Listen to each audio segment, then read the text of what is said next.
ഇത്ര ലേറ്റ് ആയിട്ട് ഇപ്പൊ ഒരു മാസത്തോളം ആയല്ലോ പടം റിലീസായിട്ട്. പടം കാണാറില്ല. ഇഷ്കണ്ട കണ്ടല്ലേ കണ്ടത്? എന്താണ് ഇത്ര ലേറ്റ് ആയത്? എത്ര കൊണ്ട് ഒരു മാസം ആവാനായില്ലേ പടം റിലീസായിട്ട്? എങ്ങനെയുണ്ട് പടം?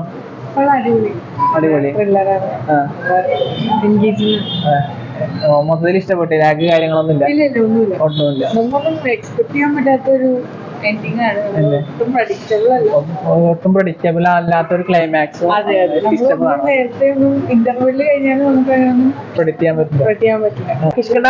കണ്ടത് പടം എങ്ങനെയുണ്ട്? എന്താണ് ലേറ്റ് ആയത്? ഇപ്പൊ ഒരു മാസത്തോളം അവനത് റിലീസായിട്ട്. ജോലി ഉണ്ടായിരുന്നു. ഓക്കെ. പടം എങ്ങനെയുണ്ട്? കുഴപ്പമില്ല. എങ്ങനെയാണ് ഹസ്ബൻഡ് ആക്ടിങ് കാര്യങ്ങളൊക്കെ? എത്ര ഇത്ര ലേറ്റ് ആയിട്ട് ഇപ്പൊ ഒരു മാസത്തോളം ആയല്ലോ പടം റിലീസായിട്ട്? പടം കാണാറില്ല. പിന്നെ എന്തുകൊണ്ട് ഇതിൽ വന്ന് ഫാമിലി ആയിട്ട് വന്നാണ്? എങ്ങനെയുണ്ട് പടം? എങ്ങനെയുണ്ട്? കിഷ്കണ്ട കണ്ടല്ലേ? എങ്ങനെയുണ്ട്? എന്താണ് ഇത്ര ലേറ്റ് ആയിട്ടുള്ളത്? അല്ല, എന്താണ് ഇത്ര ലേറ്റ് ആയിട്ടുള്ള വന്ന്? അതായത് ചിലപ്പോ ഒരു മാസത്തോളം ആയല്ലോ റിലീസായിട്ട്. കഴിഞ്ഞ മാസം 13-ാം തീയതി റിലീസായ പടമാണ്. ജോയിനായിട്ട് കാണാൻ വെച്ചു. പടം എങ്ങനെയുണ്ട് മൊത്തത്തില്? പ്രഡിക്റ്റബിൾ അല്ല ഒട്ടും. സ്റ്റോറി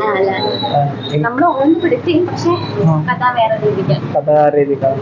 ഫുള്ള് എൻഗേജിങ് ആണ്. ലാഗ് കാര്യങ്ങളൊന്നും ഇല്ല. പടം സൂപ്പറാണ്. അഭിനയൊക്കെ എങ്ങനെയുണ്ട്? നല്ലതാണ്. എന്നാലും ഇത്ര ലേറ്റ് ആയിട്ടില്ലാണ്. ഇപ്പൊ ഒരു മാസത്തോളം ആയല്ലോ റിലീസായിട്ട്. അത് ഓണം വെക്കേഷൻ ഒക്കെ അതുകൊണ്ട് വീട്ടിലായിരുന്നു. ഇപ്പോഴത്തെ സമയം കിട്ടുകയാണ്. ഏകദേശം 24 ദിവസം, ഒരു മാസത്തോളം ആവാനായി റിലീസായിട്ട്. ഇപ്പോഴും നല്ല തിരക്കാണല്ലേ? അത്യാവശ്യം തിരക്കുണ്ട്. എന്താണ് ഇത്ര ലേറ്റ് ആയി പടം കാണാൻ? പടം തോന്നിയത് പടം കണ്ടപ്പോ എങ്ങനെയുണ്ട്? നല്ല പടമാണ്. ആസിഫിന്റെ ആക്ടിങ് കാര്യങ്ങളൊക്കെ എല്ലാം കൊള്ളായിരുന്നു. സ്റ്റോറി ഒക്കെ എങ്ങനെയുണ്ട്? സ്റ്റോറി നല്ലതാണ്. എൻഗേജിങ് ആണല്ലോ. പ്രെഡിക്റ്റബിൾ ആയിരുന്നു ക്ലൈമാക്സ്? ഇല്ല. ഭയങ്കര ഇഷ്ടമായിരുന്നു.